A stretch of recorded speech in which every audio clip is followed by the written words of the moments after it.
이 표는 아주 간단한 거지만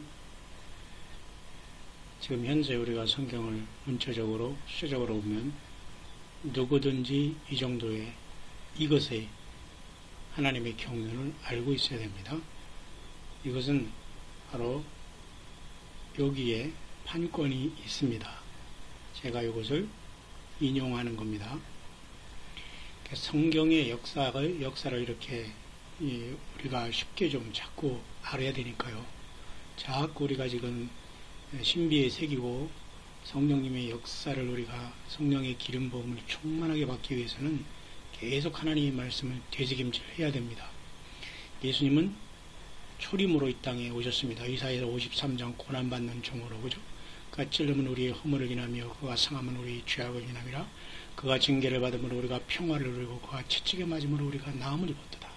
거기서 말하는 그라는 것은 요한복음 1장 2절에 태초의 말씀이 계시니라 할 때 그 태초의 영원부터 영원까지 시작과 끝이 없으신 그 하나님 자수인이신 예수 그리스도가 인간이 되신 그분을 말하는 것입니다. 때문에 우리는 이 하나님께서 처음에 인간으로 이 땅에 오신 처음 탄생, 그 다음에 주님께서는 재림으로 이 땅에 재림으로 두 번째 오시는데요. 재림의 양상이 두 가지로 나타납니다. 첫째는 1992년 10월 28일 나팔절을 이루시면서 공중에 임하신 사건, 하나님의 일곱 절기는 그대로 이루어지거든요. 그러나 일곱 절기를 유대력과 그리고 우리 태양력, 그레고리역으로 이렇게 계산해서 언제쯤일 것이다 계산을 하면서 우리가 주님이 오실 수 있다라고는 생각을 하지만 그것이 무슨 날짜를 계산하고 하나님의 고난에 도전하는 게 아니고 사람으로서는 그렇게 주님을 기다릴 수는 있는 거예요. 다만 그 모든 고난과 날짜와 그 모든 주님이 이 땅에 임하시고 휴거시키고 그 모든 권한은 아버지 하나님께 있다는 겁니다.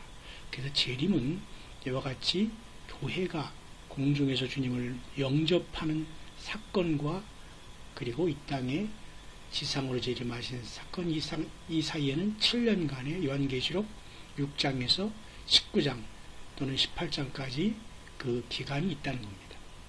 그 앞서 69일에가 예수 그리스도가 십자가에 못 박혀 강제로 끊어짐으로 말미암아 인간의 죄 때문에 피를 흘리신 사건으로 다니엘의 70일에가 여기서 69일에가 마감됐는데요. 여기서 약 2000년 동안 이 교회 시대가 이와 같이 이루어지고 있는 것입니다. 자, 그렇다면 하나님께서는 이스라엘을 어떻게 별로 표현된 게 다윗의 별로서 이스라엘을 얘기하는 거면 다윗의 별은 당연히 예수님이시죠. 두아디라 교회 같이 타락하고 가장 말이죠.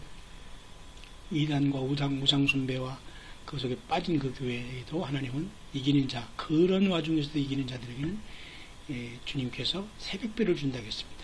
새벽별은 재림의 주님을 맞이할 수 있도록, 그리고 두아디라 교회는 또 철장모세를 준다고 했습니다.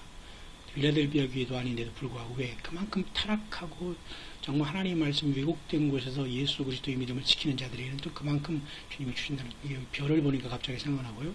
제가 며칠 전에도 미국의 그 광야를 달리면서 새벽을 이렇게 동토올 때까지 운전을 하면서 오면서 이렇게 새벽 하늘에 금성이 떠오는 걸 보게 됩니다. 물론 그건 별은 아닙니다. 다만 우리가 비너스 새벽 별이라고는 하지만 엄밀히 과학적으로 말해서는 별은 아니지만 그만큼 가장 칠 같은 그 밤을 깨우면서 가장 먼저 보이는 그 우리가 발견된 9가지 위성 중에 지구 태양계 위성 중에 그 수성 다음에 금성이기 때문에 그것을 우리가 새벽별이라고 하지만 그만큼 영적으로 예수님은 이 가장 더럽고 추하고 추악한 세상에서 반드시 그 약속대로 다시 오시는 주님이십니다. 다윗의 별.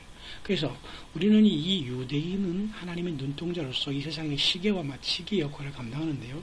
창조가 있었습니다. 그리고 영혼으로 이렇게 돌아가죠. 새하늘과 새 땅으로. 그런데 이때 인간은 타락했죠. 불행하게도. 이게 문제가 되는 겁니다. 계속.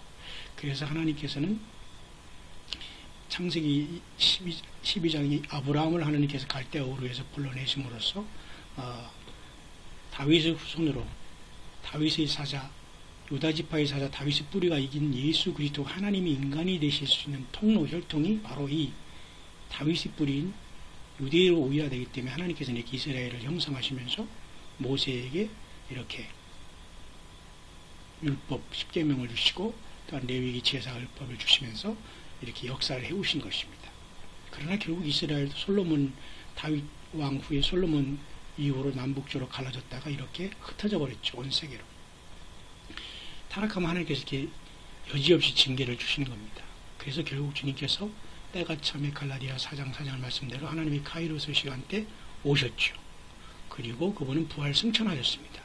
땅으로 죽으시면 끝난 게 아니라 그분은 하나님이기 때문에 사망금 열쇠를 가지고 영원히 살아계셔서 부활 승천하셔서 하나님 보좌 우편에 올라가셨습니다.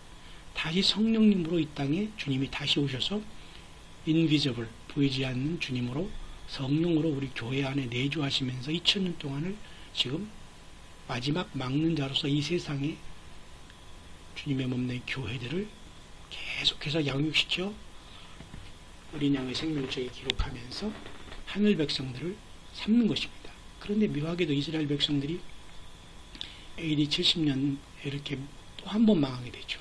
이때 흩어졌는데 그런데 1948년 5월 14일 날 이스라엘 백성들이 독립을 하게 됩니다. 자, 무화과나무의 가지가 연하여지고 그렇죠? 이제 그 시간이 된 겁니다. 예수님의 재림의 시간이.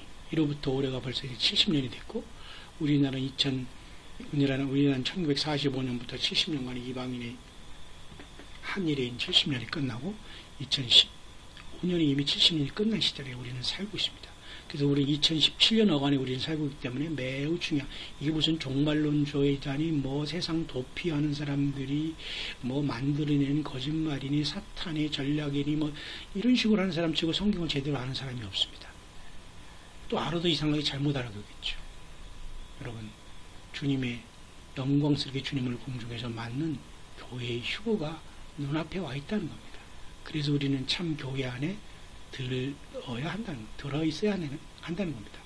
예배소를 통해서 이렇게 교회가 주님의 교회 이방인의 신부인 마치 룻이 만들어진 것처럼 이렇게 교회가 거의 완성의 단계에 와 있는 것입니다.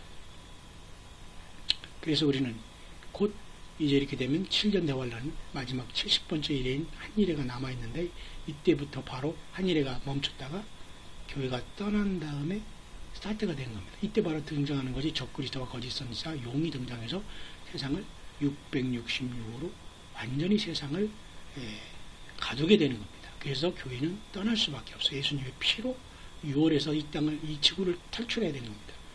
우리 승리하게 나가는 거죠. 도망가는 게 아니라 사실인 거죠. 그래서 이런 놀라운 사건 속에 주님은 다시 7년 대환란 후에 여기 7년 대환란 여기죠. 다시 이 땅에 재림하셔서 천년왕국을 이제 주님께서 세우게 되시는 겁니다. 그 다음에 사탄은 다시 결박하고 이 사탄은 이때 결박하고 천년왕국이 또 한 번 나왔다가 잠깐 쓰이고 또 완전히 이때 불못에 들어가게 된 겁니다. 그래서 백보자 심판이 이루어지고 새하늘과 새 땅이 이루어지는 게 하나님의 큰 경륜이라고 하지 않을 수가 없는 겁니다. 그러면 저와 여러분들은 어디에 있습니까? 바로 여기 데살로니가전서 4장 16절 18절 교회의 휴거의 준비, 기름 준비 시간, 여기에 5천여의 기름 준비한 교회들이 지금 여기에 모두 스탠바이 하고 있다는 겁니다. 마치 노아의 홍수에 직전에 100년, 120년 동안 노아의 방주를 예비한 것처럼 75억 인구가 이 땅에 살고 있는데 과연 몇 명이 살아서 주님을 만날 수 있을까요? 여러분, 심각한 것입니다. 매우 시리어스한 겁니다. 여러분, 진실로 예수님을 사랑하시죠. 끝까지 우리는 주님이 다시 오심을 믿고 마지막에 나팔을 불면서 우리 주님의 오심을 준비하는, 그래서 주님이 이리로 올라오라 할 때 모든 것 뒤로 하고 변화받고 활짝 웃으면서 주님을 만나러 가는 저와 여러분들이 승리하는 삶이 되시기를 바랍니다. 그래서 이 성경은 이와 같이 모든 것이 세대적으로 문자적으로 다 풀어져서 오늘 우리들에게 하나님의 말씀이 생명처럼 다 우리들에게 먹게 돼서 우리가 예수님의 증거와 또한 자기 증거를 통해서 이렇게 주 예수 그리스도를 따라오면서 어린 양을 따라가다가 호련히 하늘의 시온산에 예수 그리스도 어린 양과 같이 서서 새 노래를 부르는 승리의 예루살렘 성의 신부들이 되는 것입니다.